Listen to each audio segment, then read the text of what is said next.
अपने आखिरी समय में दुर्योधन ने श्री कृष्ण से क्या कहा? श्री कृष्ण ने दुर्योधन को उसकी मृत्यु का कौन सा रहस्य बताया? भीम के द्वारा दुर्योधन को हारा हुआ देख सभी पांडव सैनिक काफी ज्यादा प्रसन्न हुए और वही अपने आखिरी समय में रणभूमि में धराशायी पड़े हुए दुर्योधन की निंदा करने लगे।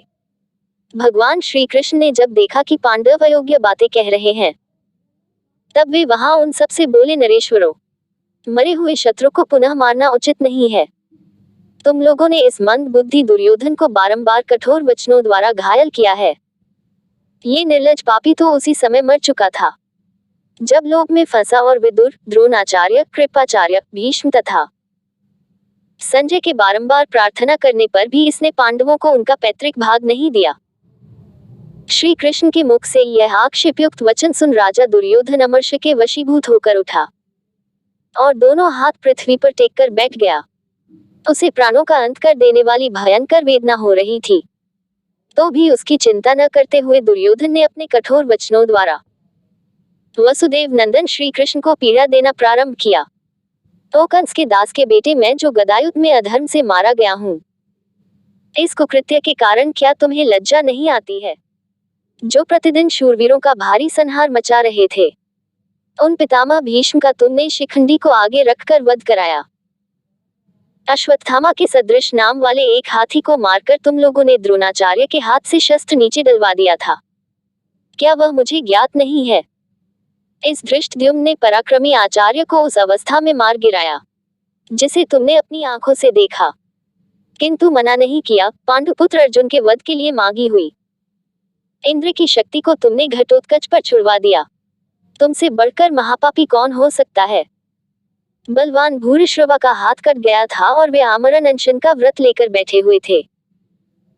उस दशा में तुमसे ही प्रेरित होकर महामना सात्यकी ने उनका वध किया। मनुष्यों में श्रेष्ठ कर्ण अर्जुन को जीतने की इच्छा से उत्तम पराक्रम कर रहा था। उस समय तुमने नागराज अश्वसेन को, जो कर्ण के बाण के साथ अर्जुन के वध के लिए जा रहा था, उसे अपने प्रयत्न से विफल कर दिया। फिर जब कर्ण के रथ का पहिया धरती में धंस गया और वह उसे उठाने में व्यस्त था, उस समय उसे संकट से पीड़ित एवं पराजित जानकर तुम लोगों ने मार गिराया। यदि मेरे कर्ण के तथा भीष्म और द्रोणाचार्य के साथ माया रहित सरल भाव से तुम युद्ध करते तो निश्चय ही तुम्हारे पक्ष की विजय नहीं होती है। दुर्योधन की बातें सुनकर भगवान श्री कृष्ण बोले, गांधारी नंदन, तुमने पाप के रास्ते पर पैर रखा था, इसीलिए तुम भाई, पुत्र, सेवक सहित मारे गए हो। वीर भीष्म और द्रोणाचार्य तुम्हारे दुष्कर्मों से ही मारे गए हैं। कर्ण भी तुम्हारे स्वभाव का ही अनुसरण करने वाला था, इसलिए युद्ध में मारा गया। ओ मूर्ख, तुम शकुनी की सलाह मानकर मेरे मांगने पर भी पांडवों को उनकी पैतृक संपत्ति, उनका अपना राज्य लोभावश नहीं देना चाहते थे। तुमने जब भीमसेन को विष दिया, समस्त पांडवों को उनकी माता के साथ लाक्षागृह में जला डालने का प्रयत्न किया और निर्लज दुष्टात्मन, द्यूत क्रीड़ा के समय द्रौपदी को जब तुम लोग घसीट लाए, तभी तुम वध के योग्य हो गए थे। भीष्म पांडवों के अनर्थ की इच्छा रखकर समरभूमि में पराक्रम प्रकट कर रहे थे। उस समय अपने मित्रों के हित के लिए शिखंडी ने उनका वध किया है। वह कोई दोष या अपराध की बात नहीं है। आचार्य द्रोण तुम्हारा प्रिय करने की इच्छा से अपने धर्म को पीछे करके असाधु पुरुषों के मार्ग पर चल रहे थे, अतः युद्धस्थल में धृष्टद्युम्न ने उनका वध किया है। विद्वान सात्यकी ने अपनी सच्ची प्रतिज्ञा का पालन करने की इच्छा से सम्रानगढ़ में अपने शत्रु महारथी भूरिश्रवा का वध किया था। अर्जुन ने वीरोचित सदाचार का विचार करके बहुत से प्रहार करने के अवसर पाकर भी युद्ध में कर्ण का वध नहीं किया है। अतः तुम उनके विषय में ऐसी बात न कहो। याद करो अर्जुन के उस पराक्रम को जो उन्होंने तुम्हारे लिए उन दिनों गंधर्वों पर प्रकट किया था। गांधारी नंदन, पांडवों ने यहाँ तुम्हारे साथ जो बर्ताव किया है, उसमें कौन सा अधर्म है? श्री कृष्ण की बातें सुनकर दुर्योधन बोला, मैंने विधिपूर्वक अध्ययन किया, दान दिए, समुद्रों सहित पृथ्वी का शासन किया और शत्रुओं के मस्तक पर पैर रखकर मैं खड़ा रहा। मेरे समान उत्तम अंत किसका हुआ है? भीमसेन ने अपने पैर से जो मेरे सिर पर आघात किया है, इसके लिए मुझे कोई खेद नहीं है, क्योंकि अभी क्षण भर के बाद कोई कंक अथवा गृध्र भी तो इस शरीर पर अपना पैर रखेंगे।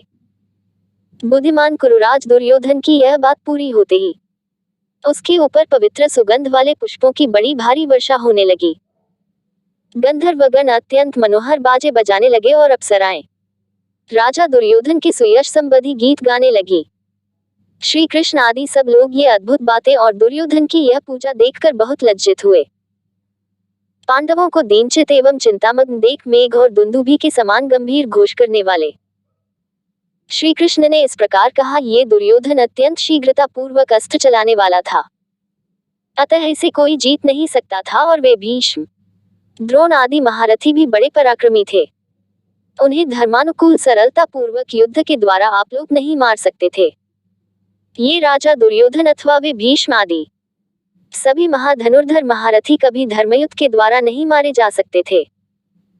भीष्म, द्रोण, कर्ण और भूरिश्रवा ये चारों महामना इस भूतल पर विख्यात थे।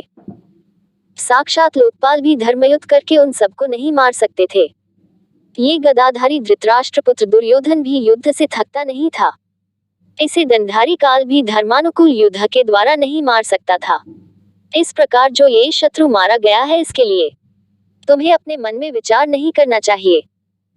भगवान श्री कृष्ण का ये वचन सुनकर उस समय पांडव सहित समस्त पांचाल अत्यंत प्रसन्न हुए और सिंह के समान दहाड़ने लगे। कुछ देर बाद भगवान श्री कृष्ण तथा अन्य लोग दुर्योधन को मारा गया देख हर्ष में भरकर अपने अपने शंख बजाने लगे। श्री कृष्ण ने 5 जन्य शंख बजाया।